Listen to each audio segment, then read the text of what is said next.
Hey, Rod, that's one thing that we didn't talk to you about, and it wasn't something that we should have talked about it. We had the moon landing and all that stuff. Everybody, America was enamored with what we were able to do, and everybody was Yeah. there watching it. And Elon launching his rocket and landing it was such a pivotal.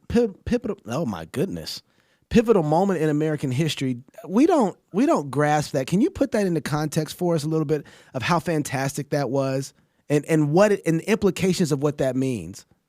It's infinitely more fantastic than most people grasp. Mm. I mean, or could actually. I mean, it's just extraordinary. So at its most basic, Starship is similar in power to the Saturn V that took us to the moon.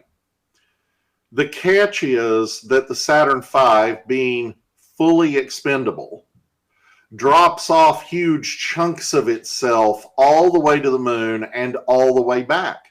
So by the time you get back, you've got this tiny little conical capsule with 3 guys and a few moon rocks in it.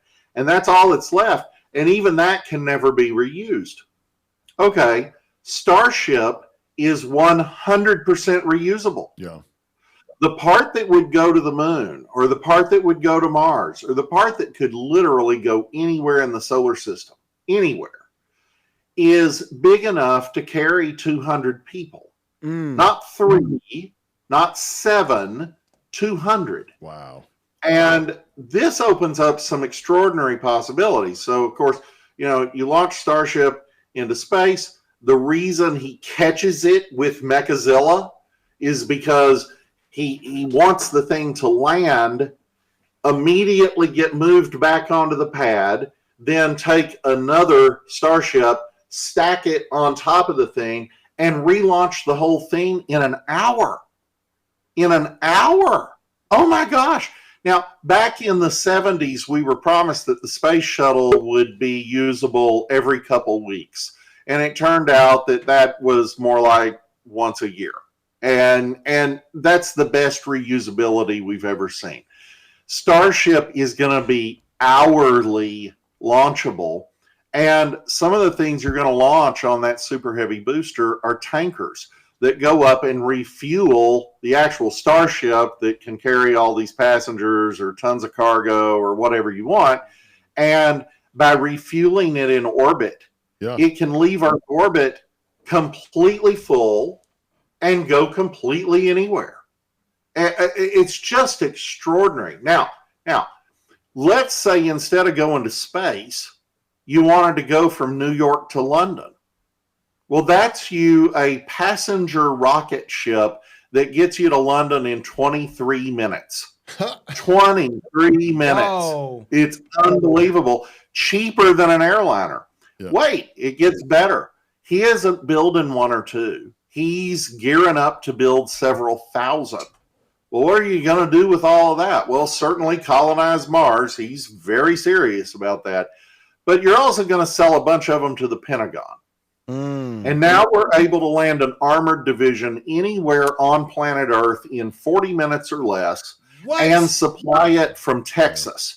Not any of these things where you ship things by sea around Africa and then up to Karachi and up a railroad through Pakistan and across the Khyber Pass. Oh, no, sir.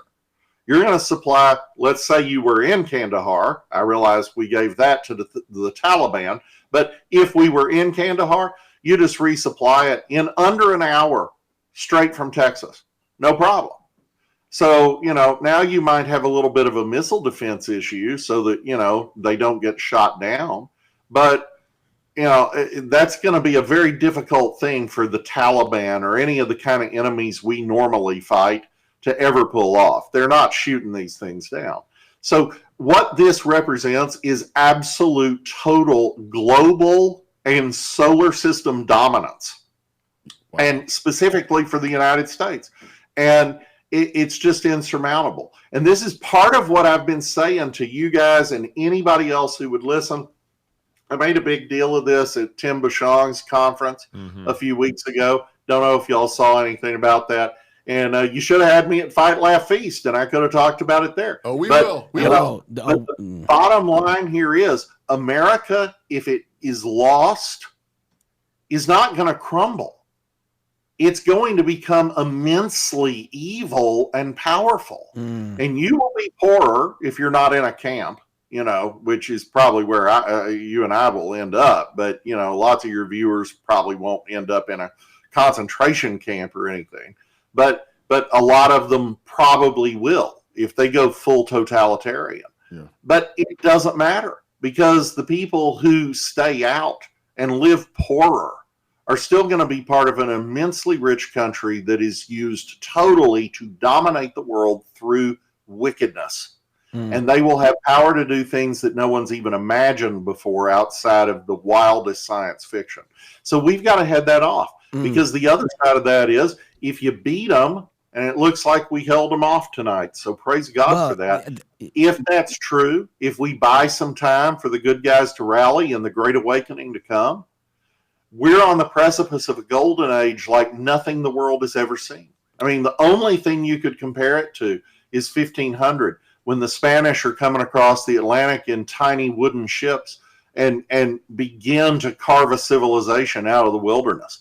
Wow. There's nothing else to compare. Wow. And this will absolutely be an age like none other. You're going to see life extension technology that just blows you away. You're going to see material poverty diminish into nothingness. And you still have relative poverty, of course, because if you have an inequality of outcomes, that's part and parcel of it. If I want to be an artist, I'm going to make less money than if I want to be an NFL quarterback. I mean, that's just the world. So there will always be relative poverty. Jesus wasn't kidding. The poor will always be with you, but they won't be anything you'd recognize as poor. Right. And with something like Starship, it's a commuter flight to Kenya. Yeah. The whole world's going to shrink on a level that no one can imagine today. Again, comparable to airplanes, comparable to cars, but on a scale unimaginably bigger, and all over the solar system by the end of this century.